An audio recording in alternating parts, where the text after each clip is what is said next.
অ্যানাস কিচেনে আপনাদের সবাইকে স্বাগত। আশা করি সবাই ভালো আছেন। আজকে আমি বানাবো ফুলকপির রোস্ট।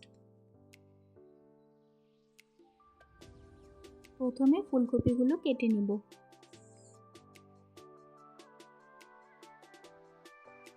আমি ছোট সাইজে দুটো ফুলকপি নিয়েছি আজকে।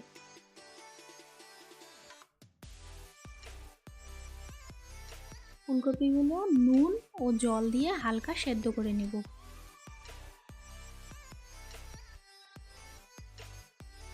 ফুলকপির রোস্ট বানাতে কী কী উপকরণ লাগবে চলুন দেখে নেই।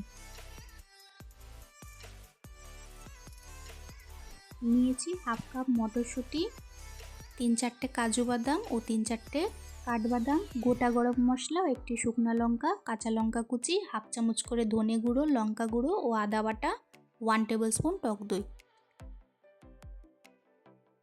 প্রথমে মিক্সি জারে কাজু বাদাম, কাঠবাদাম, আদা বাটা আর 1 টেবিল স্পুন টক দই দিয়ে একটি পেস্ট বানিয়ে নিব।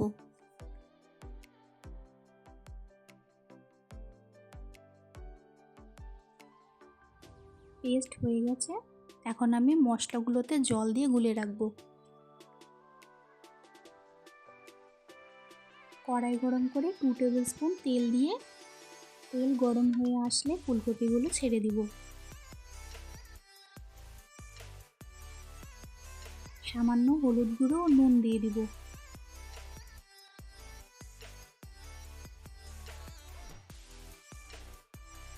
ফুলকপিগুলো হালকা রং আসা অবধি ভাজতে থাকবো। ফুলকপিগুলো ভাজা হয়ে গেছে, এখন আমি একটি পাত্রে তুলে রাখবো।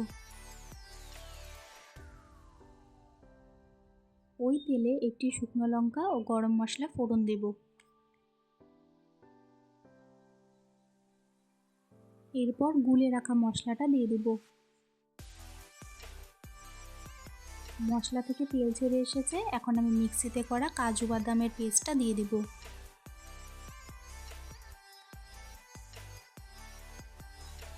ভালো করে কষাতে থাকবো। আজকের রেসিপিটা যদি আপনাদের ভালো লাগে, আমার চ্যানেলটিকে লাইক, শেয়ার, সাবস্ক্রাইব করে আমার পাশে থাকবেন।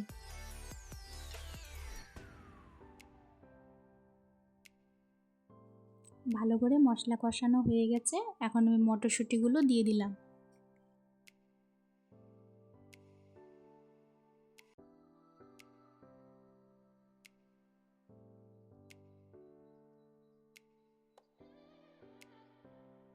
হাফ টিস্পুন চিনি দিয়ে দিলাম। চিনি দেওয়াতে নিরামিষ রান্নার টেস্ট ভালো আসে।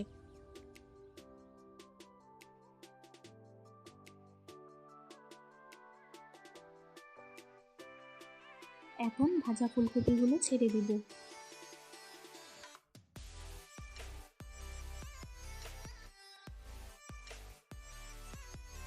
মিক্সি জারটা দিয়ে সামান্য জল দিয়ে দিব।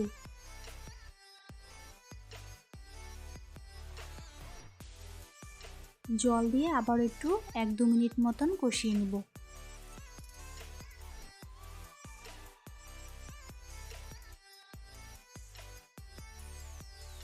উপর থেকে কাঁচা লঙ্কা কুচি দিয়ে ঢেকে দিব 1 মিনিটের জন্য।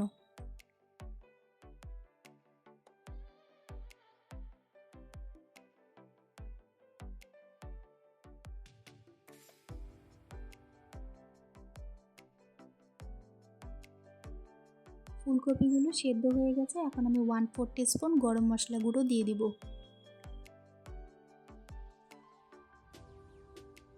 নামানোর আগে হাফ টিস্পুন ঘি দিয়ে মিক্স করে নিলেই তৈরি হয়ে গেল আমাদের আজকের রেসিপি ফুলকপির রোস্ট।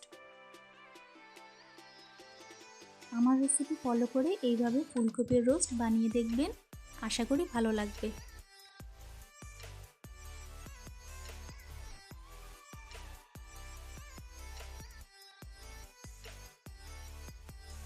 আজকের ভিডিও দেখার জন্য আপনাদের সবাইকে অনেক ধন্যবাদ। সবাই খুব ভালো থাকবেন।